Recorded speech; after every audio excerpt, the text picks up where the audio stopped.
This is the XTOOL Smart Diagnosis System Model D7. This is on an Android-based system, and from the reviews I've seen, have quite a bit of good capability. Comes in a nice hard case. This is how it is packaged. It comes with a D-shell connector that plugs into the scanner and the OBD2 connector that plugs into the OBD2 port on your car. Okay, let's power it up. Sorry for the reflection. Made by XTOOL. Hey, look at there.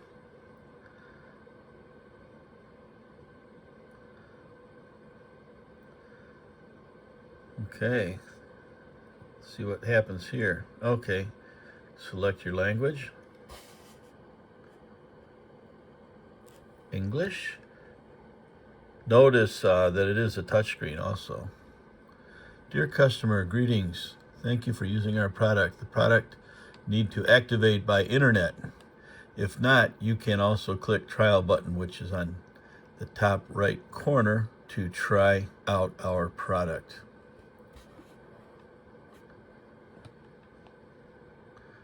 Connecting to Wi-Fi. Okay, we're going to go with the Netgear. Please input wireless network password. Okay, I'm connected. Let's do the activation. Email, okay. Done. Oh, I have to read. Okay, I read. Activation success. All right, now what do we have here? Initializing data. Please wait patiently. Okay, this is the dashboard, I guess you'd call it. So I'll have to get this hooked up, but first thing I'm going to do, it says there's 157 updates available. So let's look at the updates. And I'm just going to say update all. Now,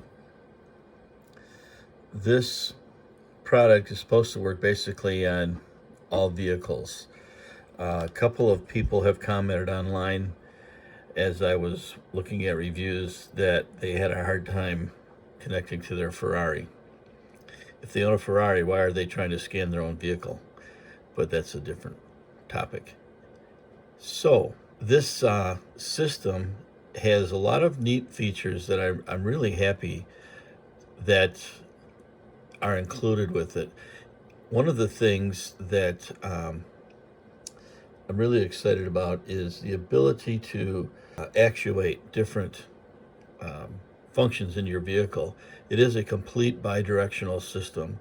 So not only will it go in and scan and read and get data back, you can record the screen and everything that's going on, you know, like a lot of the high dollar systems are, but you can also turn things on and off just by pushing that particular item on the screen. Maybe it's your fan. Maybe it's your door locks.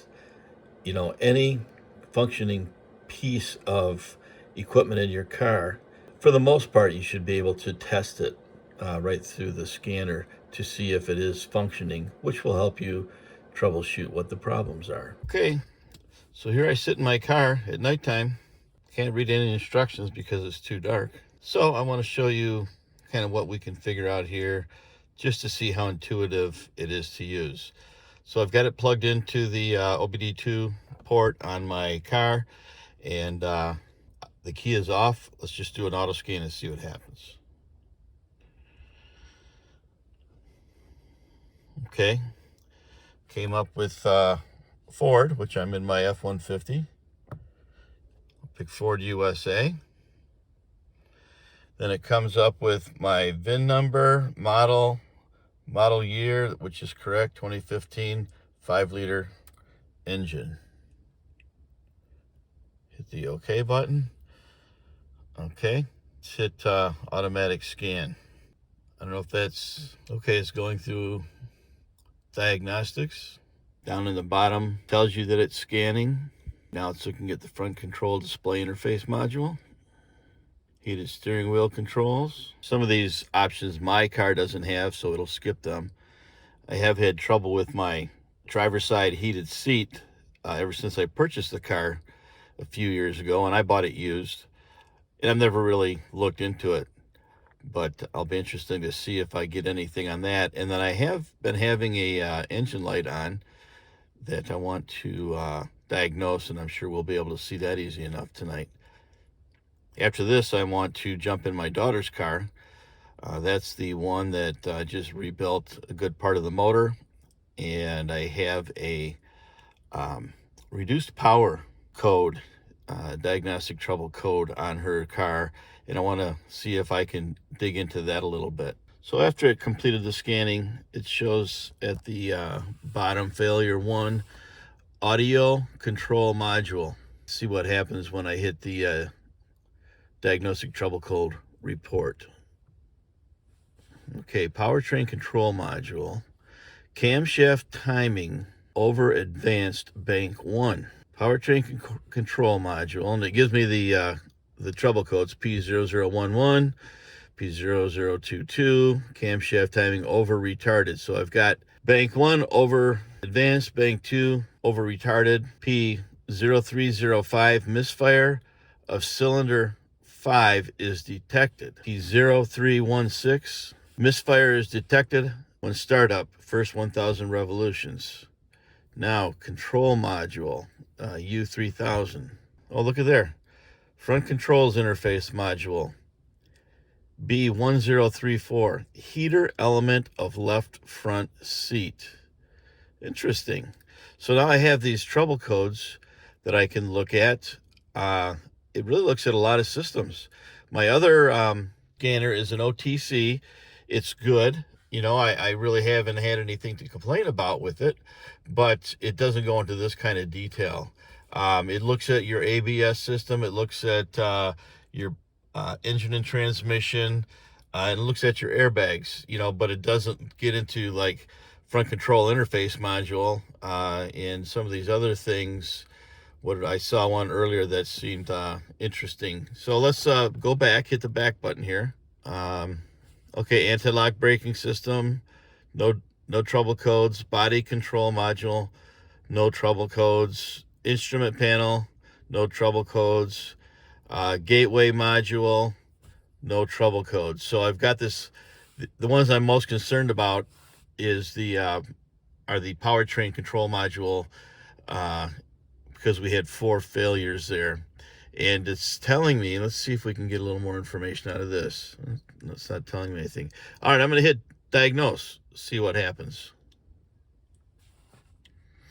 By the way, I took it out of the box and did a short video of what it looked like coming out of the box, and now I'm using it for the first time, so I'm learning as I go here. Okay, the device failed to communicate with the ECU. Please confirm whether the ignition switch is turned on. Well, it's not. So I'm going to turn it on. I'm going to hit OK. And now I'm going to hit diagnose again. Okay. You see the scrolling message at the top. Control module of transmission function menu. So let's just go down the list. Read ECU information. System name, powertrain control module, standard configuration, and part number. Okay, software number. Read trouble code. Retrieve continuous memory diagnostic trouble code. Okay, key on, ignition off, on demand test, key on, engine running. So let's do the key on, engine off, see what we get. Make sure that the blah, blah, blah. Perform a self-check. Okay. System is performing the auto component self-checking process. You hear things turning on and off, the fan, the lights.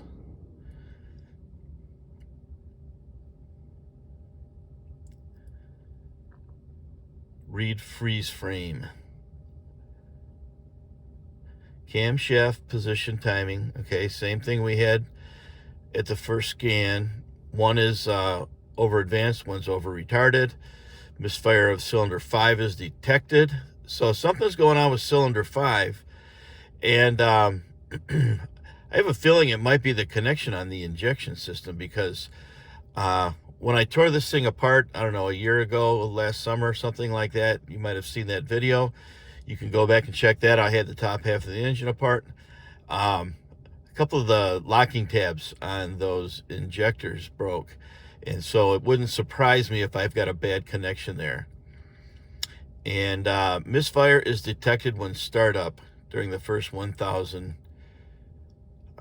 revolutions. Now, what is read snapshot data? Last time that a system malfunction was detected, I'll figure that out later. It's in milliseconds, but I don't know if that's supposed to be a Julian date or anything weird like that. I don't know. Total active time of electronic control unit. Total distance of vehicle. Okay, that's in kilometers, because I was driving in Canada today and I had everything set to kilometers, but that looks like would be the entire number of kilometers, because I have 112,000 miles. State of fuel system, load of engine, cylinder head temperature 100 degrees C, short-term fuel, trim, long-term fuel trim. I don't really know what that means. I've read and heard a little bit about it in other videos, but I'll have to learn. So a couple of different entries for the short and long-term fuel trim. Manifold absolute pressure 29 kPa. Revolutions per minute of engine 1162. So it looks like this is just a snapshot of one point in time, maybe today, I don't know. Like I said, I'm learning here. So you can look at the timing, how many degrees advanced, temperature of air intake 25C, runtime. So that it's giving me a breakdown, a snapshot of data, just like the name says, read snapshot data. Okay, so let me look at graphs, see what this does. Probably have to have the engine running, maybe.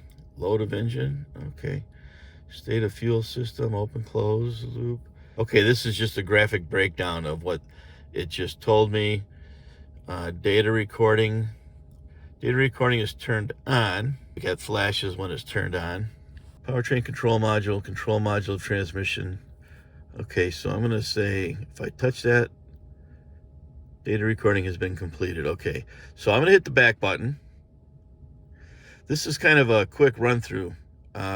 Now, let's look at the key on engine running and see if it tells me car must be prepared for the self-test. Make sure the following initial conditions are met.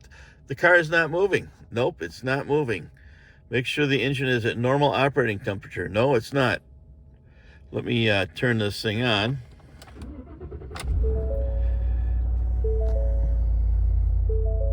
Make sure the parking brake is on. Note.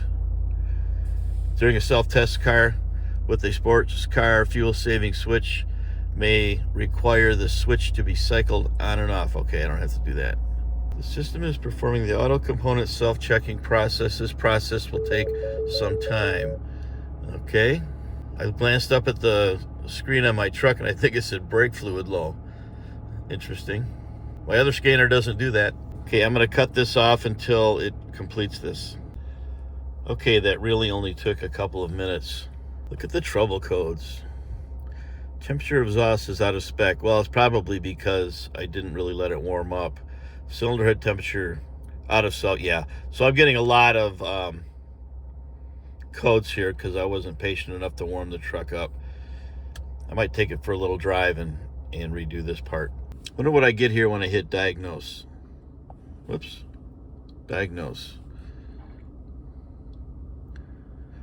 Comes back and gives me that powertrain control module. Okay, let's back up. Back up. You want to exit? Yep. Back up. Okay, so I'm back to where it found my vehicle. Gets you the VIN number, everything. Let's look right at your control module to get all that, I guess. Mileage in kilometers. How about we switch there? So where we switch to miles. Okay.